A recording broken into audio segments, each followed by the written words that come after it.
Well, as a lot of you guys know, I'm married to the mastermind behind the shore. Yes, the infamous Dan Rinke. Dan and I have been married for about 5 years this coming August. And about 3 years ago, Dan and I thought we were just at this point in our lives and ready to start a family and become parents. We joked a lot about how many kids we wanted to have. I always said 5 because I came from a family of 5 kids, and I was the oldest of 5 and had just awesome siblings, and I loved them a lot. And so I said 5, and we'd make a basketball team. And Dan would joke and say, "No, 2 boys and we're done." Close to this time last year, about in August, we got a phone call about some test results that came back to us, and I remember the day like it was yesterday. And I was at teacher training before the kids come back, and I was in a meeting, and I got a phone call from the office. I just kind of fell to the bench that I was sitting by, and pretty much the doctor on the other line was telling us that we probably wouldn't be able to have a family and have our own kids. I was devastated. I just felt like the world kind of came to a halt.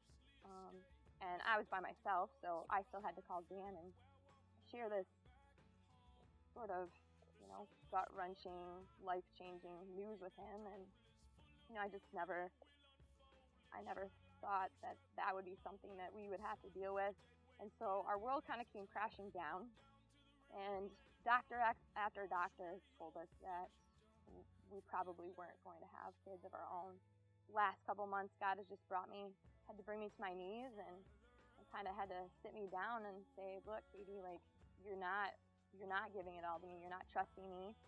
You're wanting it in your time. You're still trying to control the situation."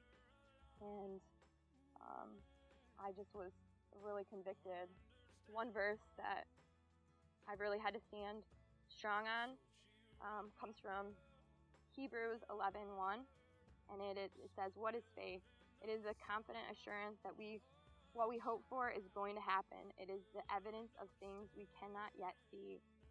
God was just telling me that you need to stand on my word, and you need to get in my word, and you need to stand firm, and that I have final authority, and that the doctors and these test results and what's going on in the world, they don't have the final say, that I have a final authority. And, I just was really reminded that God is still a big God, and he's still in the business of miracle making and healing, and that he can do great things if we put our trust in him, if we let him take control of the situation. That's one of the big things that I've had to let go of this last year, is this need to control and wanting something in my time.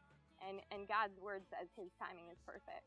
All of us have these things that we need to let go. You've heard from Tyler, and you've heard from Chad, and you've heard from Katie, and maybe you're not dealing with some of the same situations and circumstances we are, but we're all carrying these heavy burdens and things that are bringing us down and that we're trying to do on our own and control.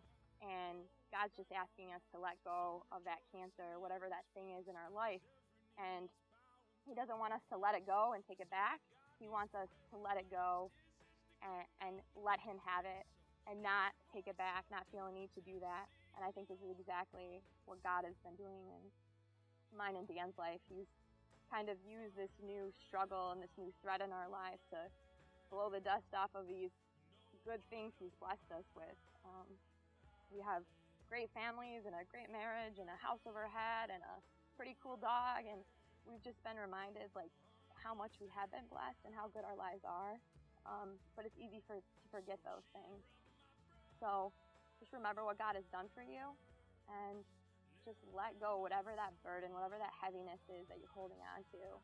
It's a freeing experience, and let God take that. He wants to carry those for us, and enjoy the ride, enjoy the journey. I know he has great things in store for us. I know this season and chapter of our life isn't over, but I know great things are in store for us.